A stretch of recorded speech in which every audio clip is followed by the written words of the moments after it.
Guys, how y'all doing? I lost my cushion. I can't find it right now. Wanted to come on for a little bit, and before we get started, I just want to say, allegedly, these are my opinions, right? My thoughts, my theories, my speculation, my free speech, not to reflect the channel. I'm finally off. I'm on days off. Thank goodness. I'm so beat. I'm so tired, but I wanted to come on for a minute because I want to talk a little bit about. Hold on, Sebastian Rogers. But allegedly, these are my thoughts, right? My theories, my opinions, not free speech. I'm entitled to that. I feel that I'm greatly entitled to that, and I'm gonna use it, right? I'm gonna use my free speech, and I think in this case, I should be able to use my free speech. Found my cushion. Anyway, I want to start by saying, allegedly, like I said, these are my thoughts, my theories, my speculation, my free speech. Y'all's comments, y'all's and y'all's alone, not to reflect the channel. We do our research together. We are a big-hearted little family. Trigger warnings, of course, always. Ooh, something's burning good in there. I guess a hollow log. Trigger warning times 100 million. Sorry, I just don't feel too good tonight. I'm so beat. It's been the longest week I think I've worked in 20 years. Maybe I'm getting old. I don't know. Anyway, I wanted to talk a little bit about Sebastian because there's so much going on. I know y'all know, and I know y'all heard Seth's rant, right? And you know, I don't blame anyone for anything. I think that they've both been throwing shades a little bit here and there. I think the prophets have thrown way more shades than Seth has ever thrown. But you know, we can't get lost in what what we're searching for here, and that's the truth to find Sebastian Wayne Drake Rogers, right? That's the truth. I don't judge anyone like that. They're entitled to their own speech, their own. I don't know how I would act in that situation. I probably wouldn't have waited as long as Seth did to snap like that. Is it justified? I don't know. That's everyone's opinion, you know. My opinion on that is he must have learned something new. I'm sorry. I feel there's no way he would have finally spoken out like this and give up any chance of hope at all at having their help anywhere in the future. I think that he knows something, or he's learned something that made this go on, right? We've listened to the prophets over and over. Chris has threatened Seth and threatened the PIs, and if Seth opens his mouth again, I promise you it'll never open again. That's a worse threat than anything that Seth Rogers said to Chris Prophet. I think what he told him is what we all want to tell him, right? I think we're all frustrated with the stuff about the billboards and this, that, and the other, and it's just so much, right? So much, and yeah, we could all kind of try to make a smile about it, but it's, you know, this is his feelings, this is his heart, this is how he feels, right? And he's not happy with Chris, right? He's not happy with him at all. Because like he said, he rides his motorcycle everywhere. Right now it's broke down. It's broke down in the backyard there. I think he finally ate enough barbecue and broke the tire off. No, I'm just joking, guys. You know, this is the one at that festival, right? The biker rally he did, you know, and at least he's comfortable, right? He wears flip-flops and capri jeans, and you know, lets it all air out, right? That's just how Christopher Prophet likes to roll, I guess. And then lo and behold, who rode in with him? His mama, Kathy. She came to pick him up. No, I'm just playing, guys. You know, I'm totally, it's just a joke, really. But she did come to the rescue too with her little fancy bike. You know,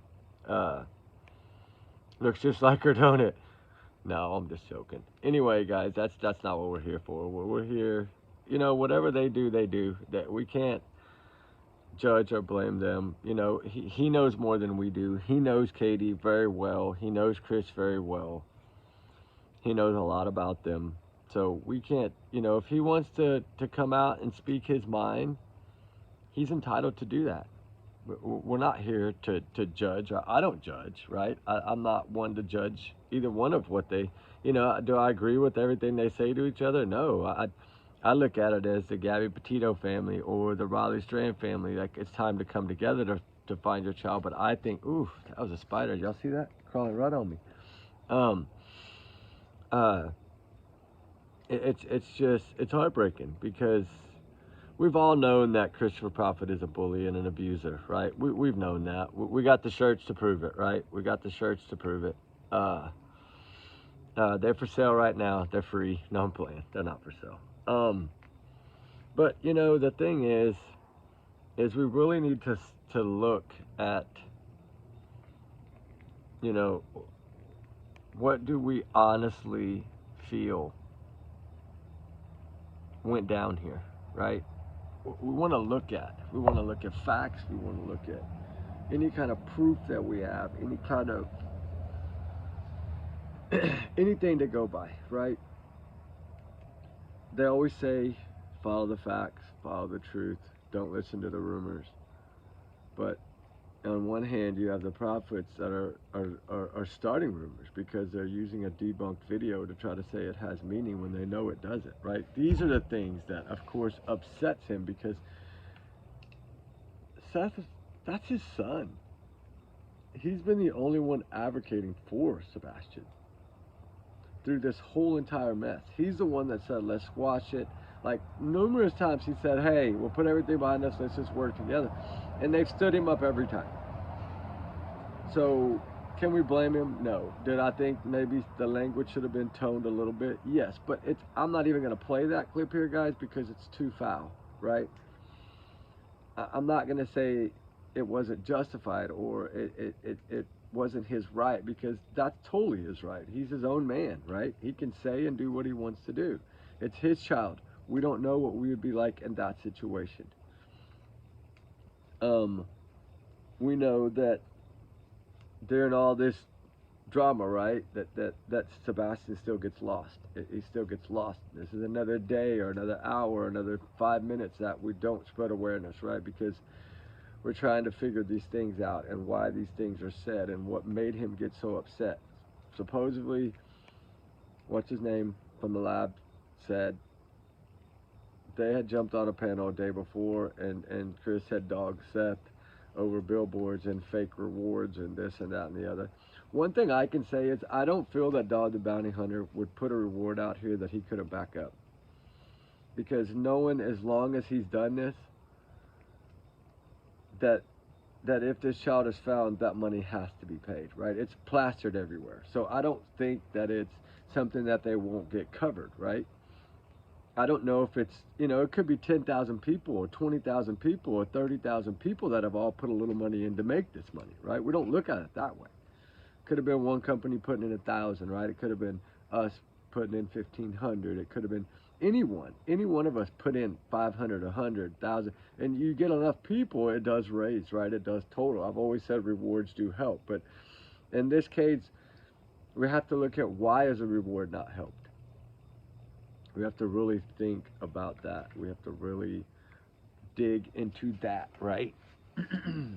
I'm just sitting here tonight. I'm sorry, I'm tired. I'm happy I'm gonna be off for 14 days, but I'm just wore out, right? I'm completely exhausted. I was just gonna go to bed, but I was like, I'm gonna come on because there's some things on my mind today, and I just really wanted to come and talk about them. Because if we go back to day one, that morning around 6:33 a.m., the sheriff's office was called on a three-way call for Christopher Proudfoot and Katie Payne Proudfoot to report Sebastian Wayne Drake Rogers was 15 years old at the time with autism, on the spectrum, high functioning, very educated, just a big smile on his face that captured everyone's Americans' hearts from day one. I mean, this happened during Riley Strand, right?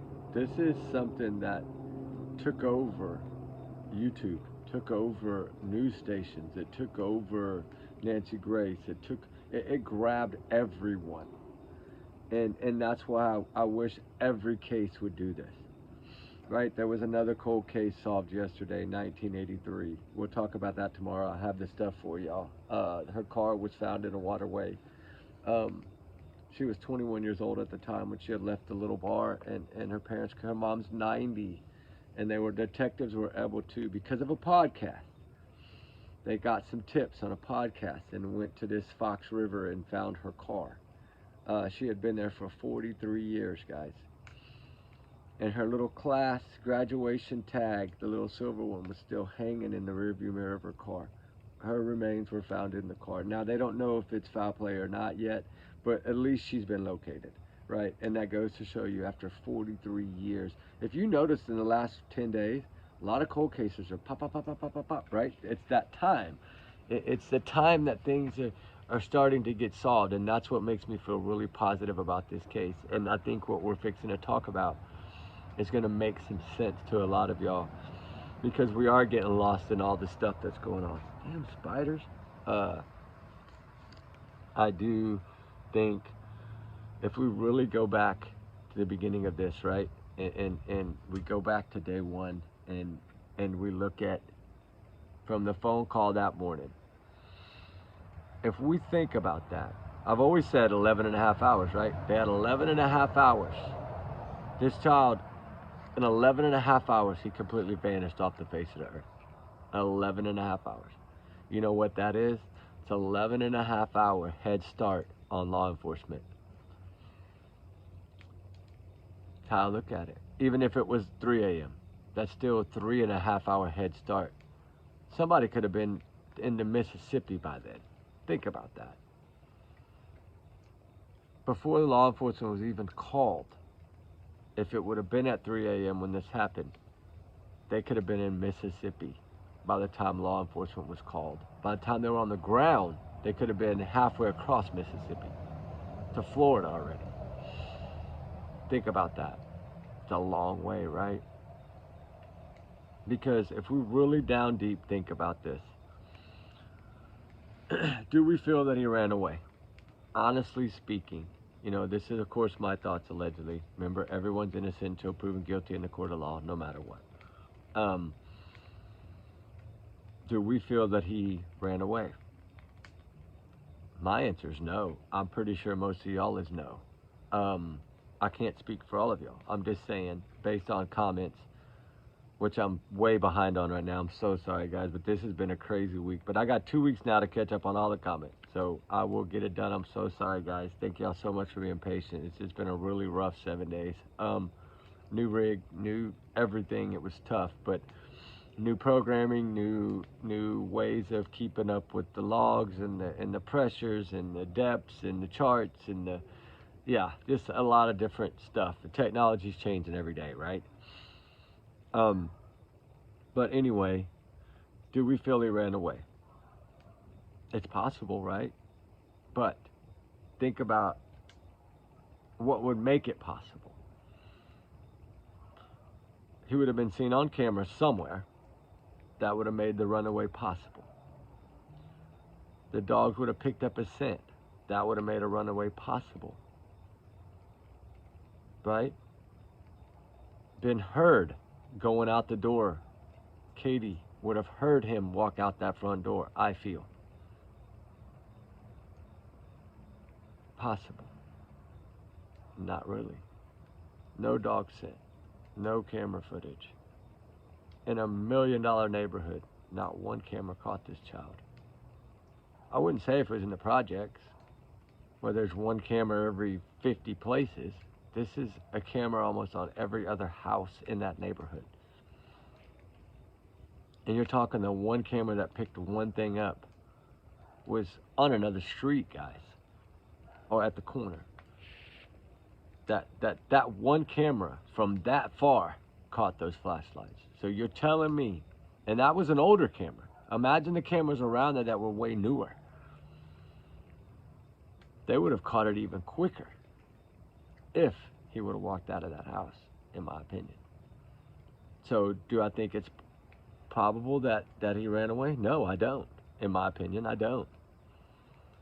Because I think he would have been seen on camera. I think law enforcement would have found something, a footprint, a scent, something, if he had walked out on his own. And then one thing that also makes me feel he doesn't run away is the way that Katie always addresses it. We're not gonna, which recently though, we're never gonna stop searching, we're never gonna give up, we're gonna find you and bring you home. He's not a toddler. If he would have left on his own, he could have found his own way home. He's 15, 16 now. He's not a toddler, right? So why does he need you to go get him? Because if he needs you to go find him, he's gonna be waiting forever, because y'all haven't searched once. And if y'all are passing out flyers, take a picture next time you're passing out flyers and post it like like Prophet always says, for proof. Show us where you're searching after you search, or film the video and drop it later, the next day. We don't have to know where you're at when you're there. Just show us on another day, like I do. I don't ever show it the day of, because I want to keep me, my dog, anybody that's with me safe. That's why. Because of threats that y'all said y'all had that ran y'all out of town, we don't want those same threats, right? So therefore, we always go in, do our search. Yes, we film it. Yes, we post it a day or 2 or 3 days later. And there's nothing wrong with that. It's how I do it, right? It's a safety thing. There's nothing wrong with it. But if we really think about it, is there the one camera footage that we really technically can't say 100% what it is, like who it is? Sorry. We could say what. It's some sorts of lights, headlights, flashlights, some form of, I believe, headlamps, because they're stationary. They never really move. If it would have been a flashlight, people's hands are moving, especially when you're speeding up, the light would have been moving, right? If it had been a cell phone, the light would have been moving. Stationary light is going to move with you, right? So it's not going to change. That's why I think there was some form of light on the headlamp style.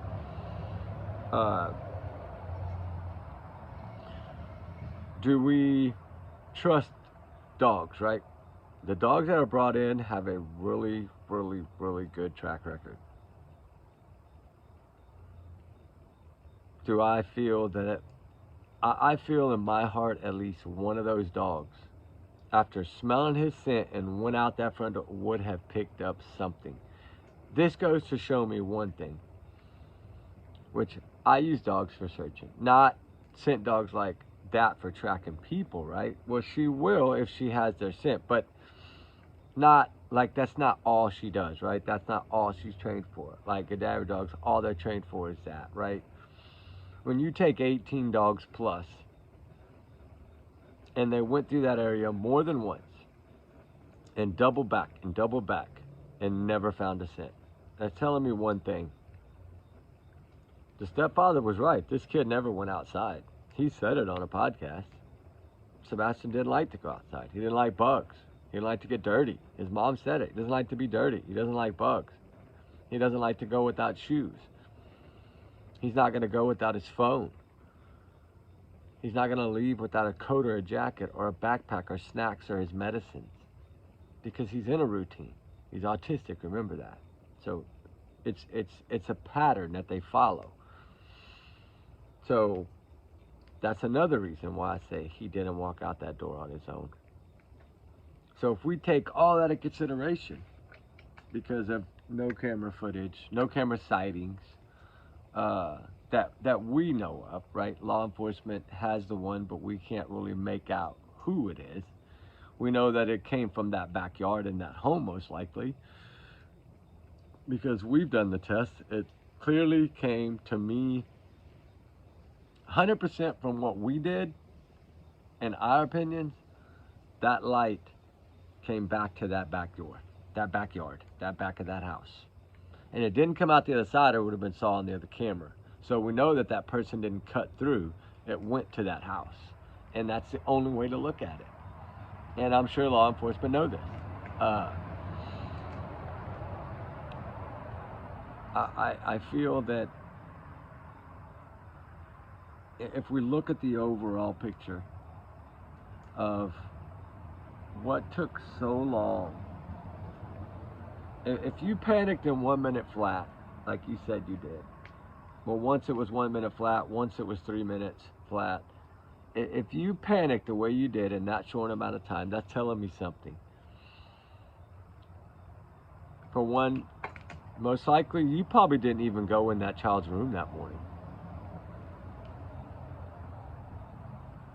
For two, if you had really thought that he had walked out or ran away from that home, you would have not left that home to go to that school that morning. You would have never left that front door. You'd have been like standing out there screaming at the top of your lungs, asking everybody in the neighborhood to please get out there and search the neighborhood. You wouldn't have been asking for camera footage.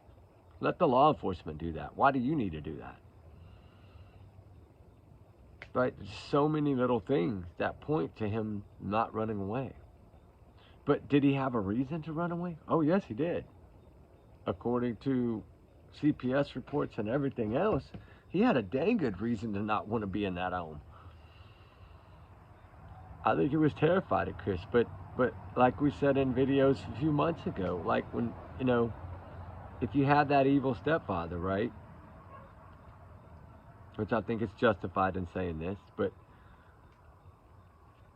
and that person is not there, there's no reason for you to run away. Unless the more eviler one was the mother. Because Chris said only the one case was on him, but there was 3 cases. So were 2 on Katie, 1 on Chris? Was Katie the more evil one than Chris? Was Katie worse to Sebastian than Chris? I don't know that. They know that, though. They have to look at themselves in the mirror every day when they get up. They have to look at themselves in the mirror. And, you know, that court with Bullhorn Betty today, I'm glad that it's going up. I think it's going to get all thrown out and dismissed. I think that they should be responsible to pay for Betty's lawyers. I think you cannot silence someone for free speech whenever you're saying that she harassed and stalked you, but yet you threatened the PI of Seth Rogers and you threatened Seth Rogers. So how does that make you any different? It doesn't. That's why I've said I've sent the stuff into the email. I hope Seth looks into those laws for the threats, right? Especially the PI. She's a woman. I hope she does file some kind of suit against him, right? There's going to be a lot of people that I think start filing suit against Chris Prophet. But stand in line, because they might not ever see court. If those handcuffs come, you're not going to see court anyway. Do I feel that the plot is boiling over? I'll let y'all know this. My last trip there, when we almost got washed away in that river, we learned a lot that trip. Spoke to a lot of people in that town, a lot of politician people, a lot of people in the courthouse system, a lot of people within local police departments and things of this nature, and reached out to a lot of people. We learned that there was a pot boiling. Did I think this was going to come out first, this part of it? No. I thought the other was going to come out first, and then Seth would come out after. But that's why I feel like he must have learned something.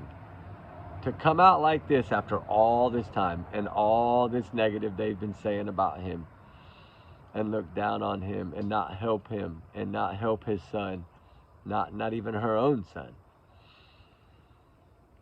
Do I feel that he learned something that's really pretty, it gave him a very comfortable feeling that something might be coming out of this? Yeah, I do feel that. And the one thing that scared me, though, I will say this, the one thing that's put a little fear into me was the beginning of that podcast thing he did on the lab, where he, if y'all haven't watched it, y'all go watch it. It's too vulgar. I'll play y'all like a minute of it, but I'm telling y'all, it's so vulgar that I don't even want to play this on my channel for the language. Do I think that he has a right to say whatever he wants, but it's still, the language was tough. It's scary, right? But the one thing that but the one thing that caught my attention was, if you go listen to it, when he first gets on, he starts talking about how Sebastian was a better man than Chris Proudfoot. And then he immediately caught himself and flipped it right back. Thank gosh, he corrected himself quickly. I mean, quickly, within a second and a half. And then he said, Sebastian is a better man than you are. Instead of saying it in past tense like he did at first, he completely flipped it like in a second and reworded it, which that to me, that's cool, because it didn't go on and on and on and then another day come by before he corrected it, or he didn't come out and apologize like Don Wells does, right? He didn't do any of that. So he had literally realized what he said, but we don't know what he's learned. We don't know. We know that he has 150% confidence in law enforcement again. We know that. We know he's been the one begging for FBI. He's been the one begging that they handle the case over. That you know, he's been the one fighting. Hey, get more people, like, right? Not trying to push it aside like the other side has been doing. Like, don't talk about it. Pause. Don't talk about it anymore. Pause, right? Please don't talk so bad about us. We're not talking about it. We're only expressing our thoughts of what we've learned from y'all. Y'all's actions create our thoughts. You know, when you've been covering cases for 8 or 9 years, you see all these little red flags right away. And y'all know me. I'm a little different on how I cover my cases. Yes, I am. But it's okay, right? Everybody is entitled to however they want to cover the cases. I look at these as, you got to dig, but you can't forget, you know, to go back to the start every now and then, like we're doing tonight, because I felt, when I listened to that thing of Seth Rogers, I listened to my earbuds on the way home, right? I couldn't see it. I didn't watch it. I didn't see his face. I didn't see any of that. I just was listening to the audio. And the anger that something sparked. And it's not just about a billboard or what Chris said on this channel or that. This had more meaning than just that. This was a balled up. Like they say, don't ever keep it in here, right? Let it out, right? That's what you got to do every now and then, is you got to let it out, right? And he just balled it up because he hasn't had a chance to not think about Sebastian missing and not think about what he needs to do next to try to find his son. Like, his brain, I think, is like a hamster in a cage, right? It's just going. And he's trying to think, who can help? Who can help? What do we need to do? Where do we need to go? Do we need flyers? Do we need, do we need more t-shirts? We need all these things that he's constantly thinking of and trying to go back to work. And then deal with all this, right? With them. Getting out here on these shows and telling all this BS, right? That their stories change so randomly, and in the most random ways they change their stories. And then she comes out on Miss America and writes a book, and not one of those things did she ever tell us in the whole first year. She took the bathroom thing from Pat Brown, Profiler Pat Brown. A lot of those things she said in that new statement, she got from Pat Brown, to me. It was almost word for word. Have I always said she reminded me of Chris Watts? Yes. Have I always said she reminded me of Stephen Stearns? Yes. Candace Wells? She reminds me more of Don Wells than Candace. Do I feel like if we look at the overall picture of how these two have portrayed themselves, I'm not going to say Katie hasn't spoke a lot, but she's changed her story on almost every time she spoke. That's why the red flags are there for her. Plus, she was the only one supposedly home, allegedly. So she was the last one to see this child. Do we know that she's being honest about what he's wearing? I don't know, because law enforcement evidently don't think so. About the shoes, law enforcement don't think so. About him running away, law enforcement don't think so. They've clearly said there's no proof that he walked out of that home on his own. There's no proof of this. Just like the Summer Wells, there's no proof of an abduction. Right? They're saying these investigators do this day in and day out. They know these cases. right? They know what to say. Uh-oh, I didn't even get enough wood to burn tonight. I didn't have a chance to get wood. Sorry, fire's gonna go out. Sorry about that. But I did want to say tomorrow we'll have a big fire. I did really want to just come on and say, if we really down deep think about the possibility of him running away, it's like 1%. Is there a slim possibility that somebody came and took him from that house or lured him out? Maybe only if they came in the house and carried him out. That would be probably the only way. But then again, the dogs would have barked when the front door opened. Look how many times that somebody comes to that door or when they're doing an interview, the dog barks at anything, any noise outside. So I think if dogs were put up and the front door would have they would have barked. Them yapping dogs would have barked. Sorry, it would have woke Katie up. Was there a light on at 11:30? That's what the neighbors said. I've been told that by 3 different neighbors. That 11:30 p.m. there was a light on, but they seem to think it was in the the front of the house, like where the neighbors came, where the trash driveway stuff is, that part of the house. Because she said she saw like a silhouette in the window around 11:30, and that's when she had told the neighbor outside the first morning that she had fallen asleep and woken up at 11:30. So if she did fall asleep on the couch and wake up at 11:30, then she was never on the phone with Chris that long. Or was she ever on the phone at all with him, period? Or was it their way of doing an alibi, and his phone called her phone and they set their phones down and she just fell asleep? I don't think she was reading a chapter for school. Do I think she heard a thud? No. Because she didn't tell us that in the first one. Do I think that Sebastian was able to go to sleep at 9? Probably not. I don't even know if he was home. Y'all know me. I've always wondered, did he ever make it home? And was part of their cover-up that vehicle to make it look like it? Possible. Or was that Katie coming back home, Kathy getting picked up by Terry, right? Was it something of that nature? The cars I thought the 2 vehicles were somehow involved. I've always thought that maybe Kathy was at that house while Katie was with Chris. We don't know. We just know that some kind of light transpired around 2:58 a.m. and it only lasted a few minutes. So whatever this plan was executed very quickly. So did that mean that he walked out of that home? Well, there's no scent and there's nothing caught on camera. So we have to look at the thought of, they've clearly let us know the only door he could have possibly went out was the front door. But then in the same breath, Chris said, if you're trying to say somebody came to my house and pushed that code in, you're wrong, because the camera would have seen the shadowy figure. So we know there's no way he went out the front door. Supposedly, no way he went out the back door. No way he went out any window because he couldn't have locked the windows behind him. No way he went out the other door because it's too loud and squeaky. No way he stepped out the window because of the mulch. You would have heard him. They would have heard him scream, Chris said. We would have heard him.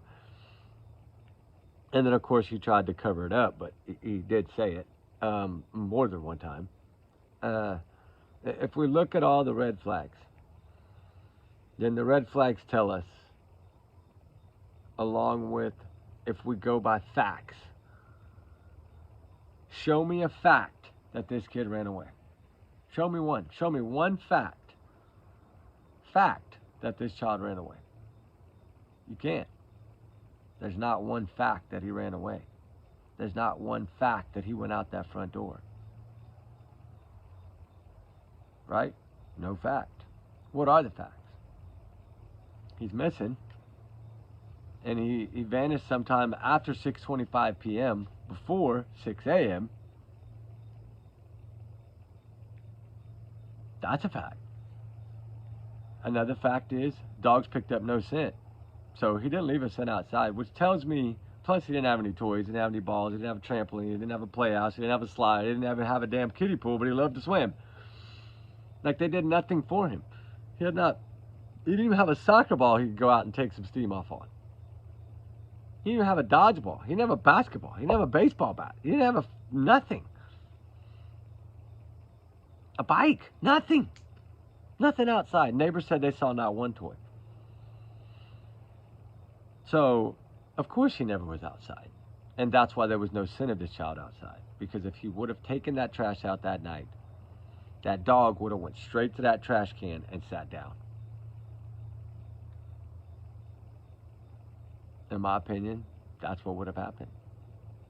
Whether the trash can would have been on the side of the house by then, because I'm sure Katie probably put the trash can up that morning, maybe, or somebody did, but the dog didn't go to that trash can. The dog didn't hit on that front porch.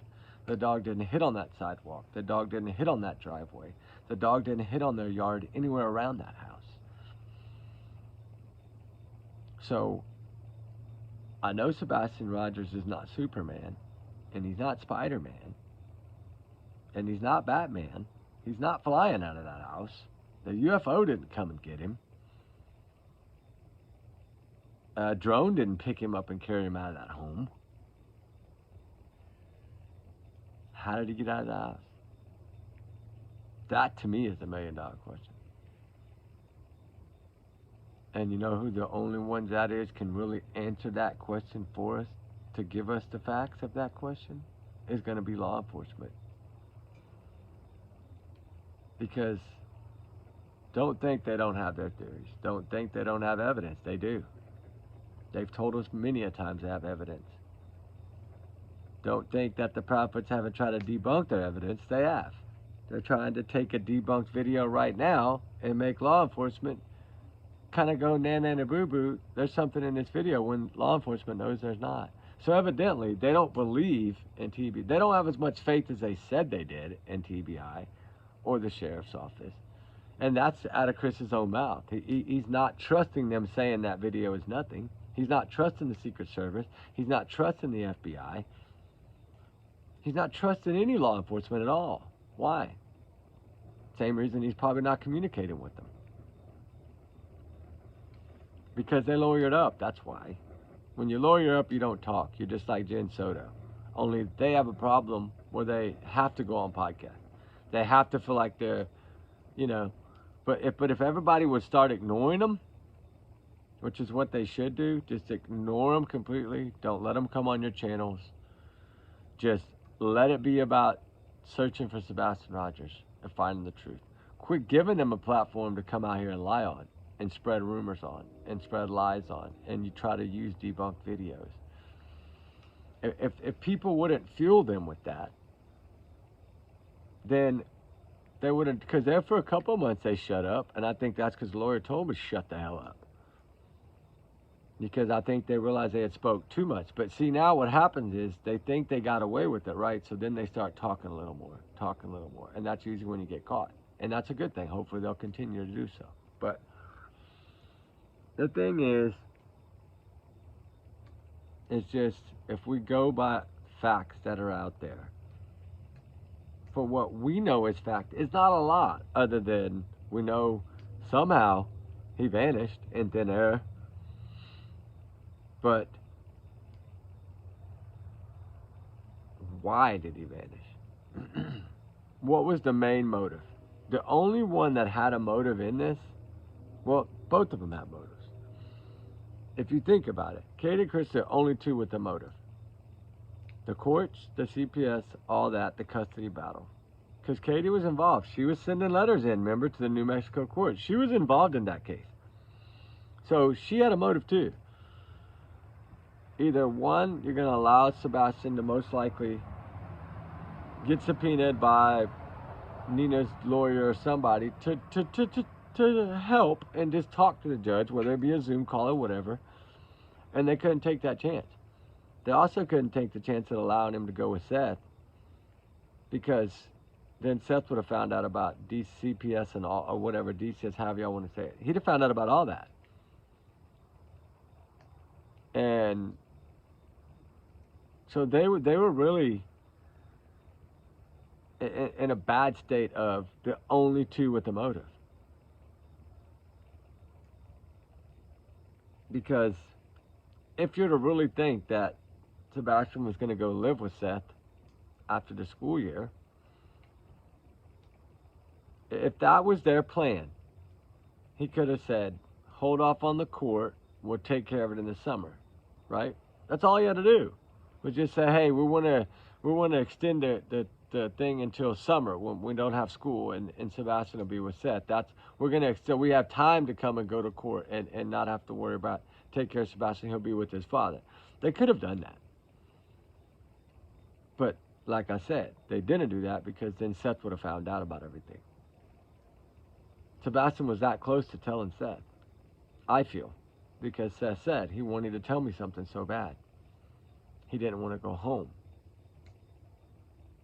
And of course, if he knew now what he knew then, if he'd have known then what he knew now, he would have never allowed Sebastian to go back home that day. And that would have made a difference, I feel. Would they still be in trouble? Probably both of them would be in trouble from CPS, DCS, but it wouldn't be like they're going to be in trouble now. Because there's accountability, right? There's always accountability for your actions. If your child goes missing,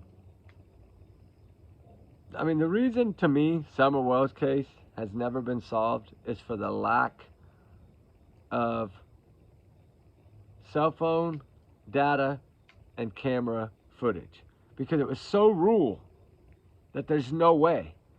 This case is not like that. That whole neighborhood was cameras, right? And when he's not seen on one of them, between the hours of Sunday and Monday morning, when he was reported missing, he's not seen anywhere on any of the neighbors' cameras, because if he would have been seen on those cameras, the neighbors would have said it. They would have said, yeah, we turned over the tape. He was seen right here, right? And I know there's some lady coming out now trying to say that she saw him at 4:40. No, that was a mistake. That was an error. That's not correct. And I know people get things twisted and confused sometimes, but that was ruled out by the police a long time ago as no, right? That sighting was not Sebastian. According to law enforcement anyway. It wasn't.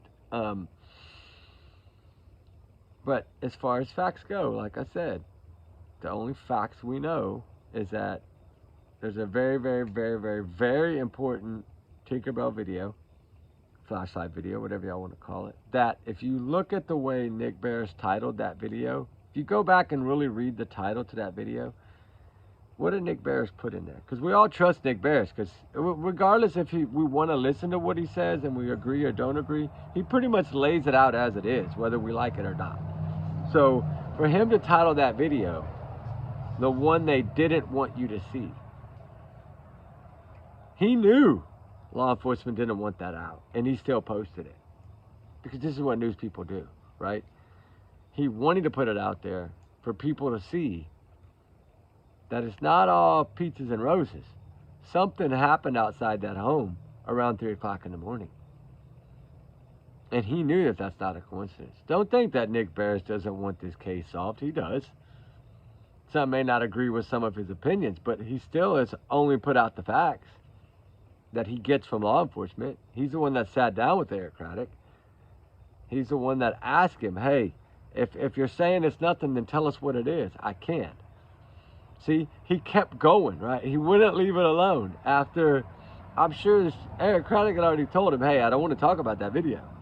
You shouldn't have put that out. I'm sure he was warned by them not to put that video. I'm sure if you asked Nick Barris, he would probably tell you, hey, they didn't want it. Because he titled it as the video they didn't want you to see. So we know that he had some knowledge that they didn't want that out. That car has never been verified.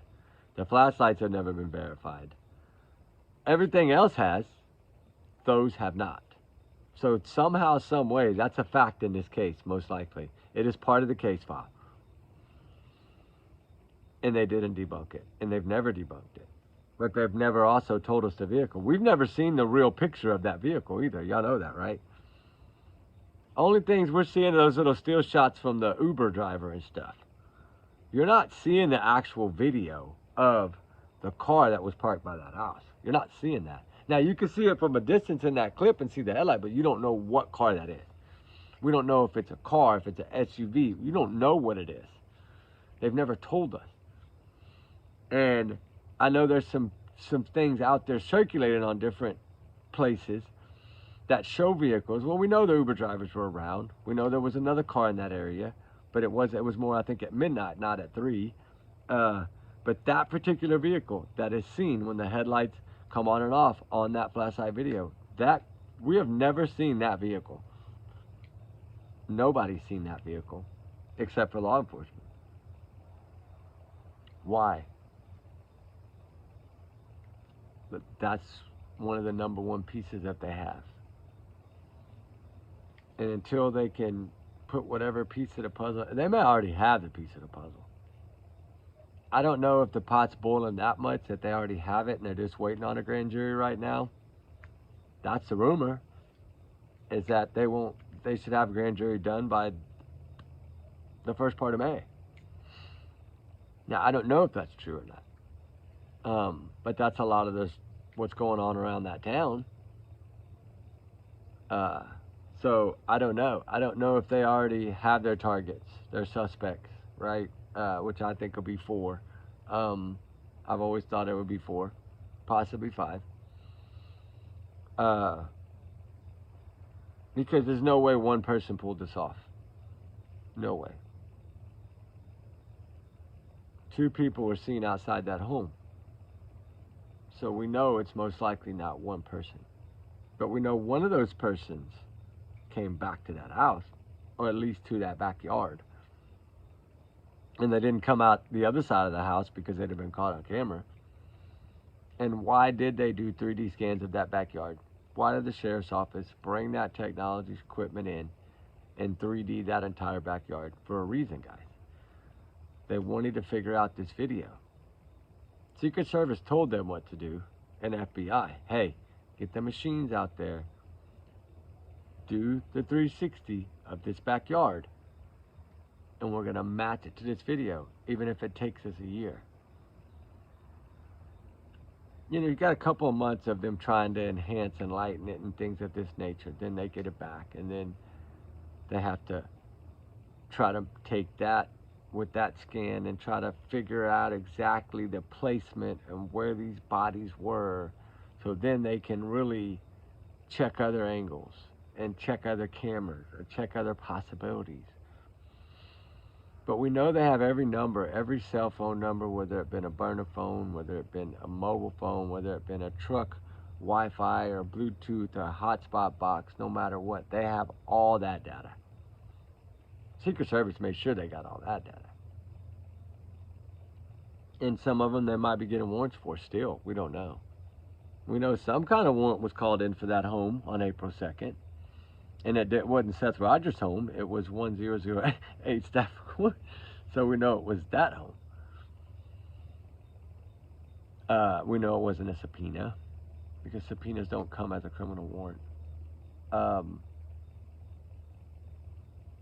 We don't expect them to ever tell the truth. If they were going to tell the truth, they'd have told the truth from day one. And they haven't done that. And they've told so many lies now that they've made us, for the way that we see them and view them is the way that they've led us to do that, by the things they've done and said, the stories not matching, the diapers, the using the R word, calling him a liar. You're calling a 15-year-old autistic boy a liar over a CPS complaint that was on you. How dare you do that? It's all right. They got to answer to God. They do. And I'm telling you, that's powerful. They got to be the one to answer to him on that note. Just like I've always said, Candace and Don got to answer to God too. So, I don't know. Hopefully there'll be justice in all these cases. Hopefully what we're missing from the truth will come out in this case. All we can really base this on and pray on this is that they're able to have figured out that video of the flashlights or headlamps or Tinkerbell, whatever you want to call it, and they're able to break that down enough to place whoever it is and wherever they went back to, hold them accountable. Will that bring Sebastian home? I don't know. But I would much rather see someone pay for something than not pay at all. Right? Do I feel that Katie could at least be charged with neglect? Yes, heck yeah, I do. Especially with the amount of CPS things that were going on in that house. 3 into 1 or 1 into 3 or whatever it is. That was CP's words. He told us there was 3 cases. And we know she had a protective order on him. Nina did. We know she had called CPS on him. So it wasn't like it was one. I bet you almost, probably every wife had probably filed something on him at one point or another. You don't go through 5 wives like that, or 4 or 5 wives like that if you haven't done something wrong. Women aren't just gonna leave you unless you've done something you shouldn't do. Like, I don't know. I'm waiting to see this photo that's supposed to be circulating right now, but I don't know. Supposedly, Chris Proudfoot was seen in a Chippendales. I don't even know what that is, but I'm waiting on a photo. I don't know what that is. I don't know, but suppose there's a lot coming out, and I don't know how much of it's going to be real or not real, but it's just little Sebastian is getting lost in all this hoopla and drama, and it's heartbreaking. And it's just, I don't know. I'm trying to understand it. I'm trying to understand why or how Katie can say and do the things she's done in this, knowing that this is her child that's missing. I just don't get it. I don't get how she has to stop every time she's asked an important question and breathe and think and breathe and think and then give an answer. Your child is missing. Your answer should be flowing out.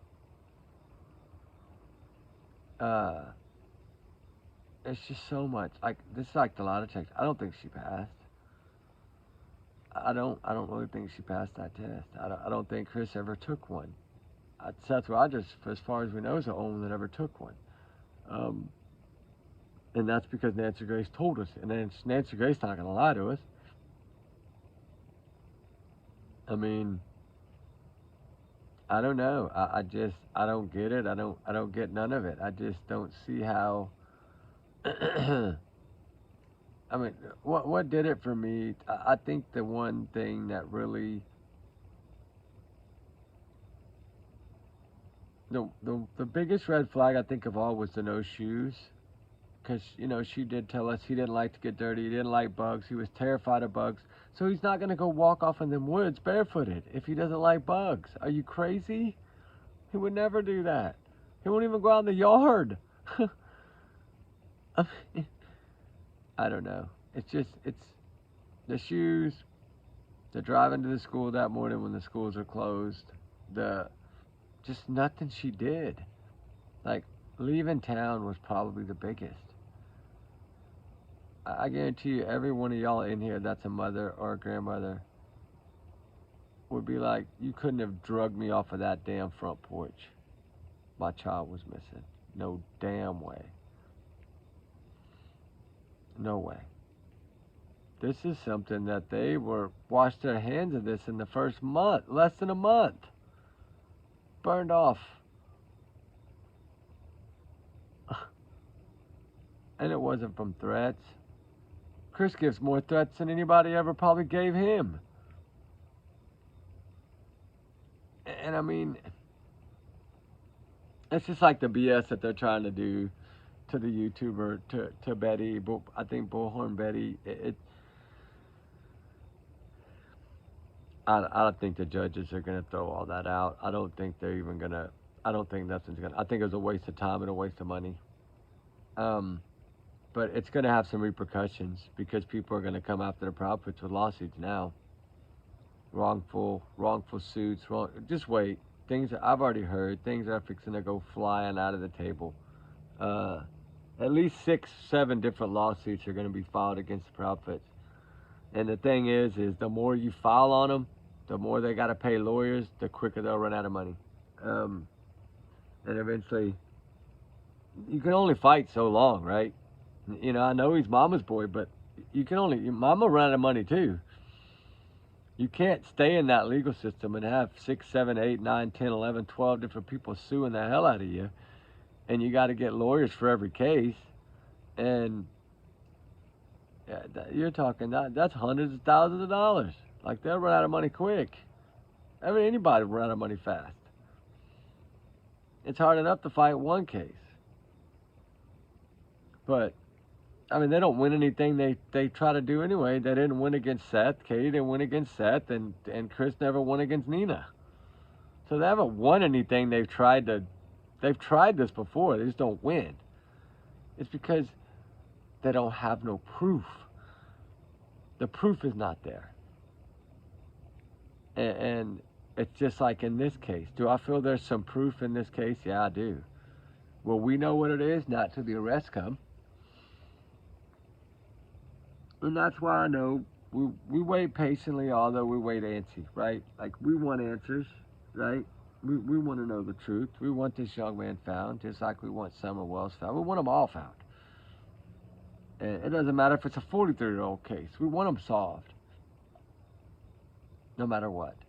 And do I think this case will be solved? Yes, I do. I've always felt that it would. There for a little bit, I kind of was like, maybe they don't have what they say. And then when I got down there and started speaking to the community and speaking to insides and the court people and within the court system, and I started learning a little more, I was like, wow. You know, I know people give Eric Craddock a hard time, but believe me, he breathes and lives this case. This is an impact statement for him. This case right here, when he solves this case, it's going to be, for one, probably the 3rd largest case, I would think, in Tennessee, period, probably in the history. Probably 3rd or 4th largest case in Tennessee history. But not only that, it's going to reassure that community that he's got their best interest. And you can clearly tell in that last statement that they gave, something has changed. 100% too. Because he didn't, for one, he didn't say nothing other than, I'm not going to tell you if we have persons of interest, and I'm not going to tell you if it's foul play. We know they've always looked at foul play since the 2nd day or 3rd day. They've done that. Nick Bears told us that on day 5. And then when that light video dropped, it really picked up the foul play suspicion. I mean, my God, they searched the landfill, for crying out loud. You tell me they're not thinking foul play? Of course they are. Do we hope that it's not? Yes, we do. But the odds of somebody keeping this child this long, I mean, yes, it can happen. That is something that can happen. I get that. There's been kids that have been kept against their will for 7, 9, 10, 12, 15 years. But is it probable? Probably not. Do we hope it is? Yes, because that way at least he'll be found okay, hopefully. And he'll be able to come home to Seth. Do I think he'll go back to that household? Oh, no, never. I don't think they'll ever allow him to go back there. I don't think any judge in their right mind will allow him to go back over there. No way. Not after all this. But I don't think that he would have talked about all this. I don't think Prophet would have said everything he said. I don't think he would have put everything out there that he did if he felt Sebastian was coming home. And I agree with some people on that. I feel there's no way he would have basically humiliated Sebastian Rogers in a way about the diapers and the social awkwardness and the R word and the lie. I don't think he would have said all these things if he felt Sebastian was going to come back. If you think about that, it's sad to say, but it's probable, right? And I don't know. I pray that this child is out there somewhere. Just the odds of it are just very slim at this point. Very slim. I know there's still a 10% chance that he is. But do I feel at this point in time, I've always said there's a 5% chance that I felt that he could have ran away. Now I'm at a 0% chance because of all the facts that are out there. The dog scents are facts, right? They're facts from law enforcement. They did not pick up one scent of this child. There's not been one sighting of this child. And that's because I think the Tinkerbell video is not clear enough for them to make out if it is him or not. But that's why they're saying, so they're not lying in by saying that. They might know who that is, and they might know that it's not Sebastian. They might know that that's Katie and Chris. They might know that that's Kathy Bowersox and Terry. They might know who that is, but not see Sebastian in that photo. Because it could be a dummy car, like I said. It could have been a plan to make it look like he left. He could have already been gone after he left the roadhouse. A lot of people have thought he never made it home. I'm with them 50%. 50% of me thinks that he didn't make it home. And then 50% of me thinks he did make it home. But do I feel that he walked out of the home? No. Do I feel that he would have ran away? No, he had no reason to. Chris wasn't there. The evil man that he was scared of was not there. There was no reason for him to run. And if Chris had really been gone almost a month, Sebastian was not worried about him being there. So there was no need for him to run away. Unless the mom was the more evil one than him. And that's possible. Her attitude does show that she could be very controlling and I think she used Chris to threaten Sebastian a lot. Hey, I'm going to call Chris. I bet she probably did that, in my opinion, allegedly. She probably did. Scared the hell out of Sebastian by using Chris's name. But, she was seeing the neighbor anyway. We know that that's out there. It's out there. We might as well put it out there, right? I've always thought, that's only about 30%. But now after talking to 4 or 5 different people, yeah, I think she was seeing that neighbor. I'm not going to say a name, but I'm just saying. He was right there. He's in a neighborhood. And if they didn't have cameras in the home, Chris couldn't spy anyway. She could have been bringing that man into her bedroom every night. Chris would have never known if they didn't have no cameras. Right? He could have been sleeping in Chris's bed every night. It's possible. For a whole month almost. He could have been bringing her Valentine's flowers. We don't know. We don't know that. But one thing we do know is Sebastian deserves to be found and needs to be found. Just like all the missing, all the runaways that run for a reason. Y'all know what I'm fixing to do. Go to bed. My fire's out. I'm beat. I'm tired. And yeah, fire's out. I gotta split some wood tomorrow. I'm off though. I'm gonna make a big fire tomorrow night for y'all guys. It was good earlier. It just didn't last very long because over an hour already. And I said I'm gonna do 20 minutes to go to bed, and here I am. And that day happened. 2 o'clock. All right, guys. We love y'all, guys. Y'all be good. We'll see y'all tomorrow. I'm off, so yeah, we're gonna have fun. And I'll start getting to all y'all's comments tomorrow when I wake up. So y'all have a good night, guys. We love y'all. We'll talk soon. Remember, these are just my thoughts. Allegedly, everyone is innocent until proven guilty in the court of law. Even if you ride up on your Harley, right? Even if you ride up on your Harley. And I'm gonna make me a new t-shirt. I'm sorry, I got to. I don't know which one y'all like better though. I still think this one's probably the best one. But this one could be too. So I don't really know which one to go by. I'm joking. I just had to joke at the end so I have at least going with a smile on my face instead of a hurt in my heart for Sebastian, because it does break my heart that this child's still not found. But we're going to get out there soon. We're going to be on the boots on the ground in the next 70 to 70 hours, guys. Oh, yeah. I just need a 24-hour recuperate, and then we're ready to go. And we're going to stay away from the floods. So please, if the weather's going to be bad, please somebody let me know now. so we don't go swimming again. All right, guys. Y'all have a good night. We love y'all. We'll talk soon. Be safe. Be good. All right, guys. Trigger warning times under million. Justice for Sebastian Wayne Drake Rogers. Please let him be found, God. Please lead us in the right direction. Lead someone in the right direction. Trigger warnings, guys. We love y'all. We'll talk soon. I'm going to bed. Good night.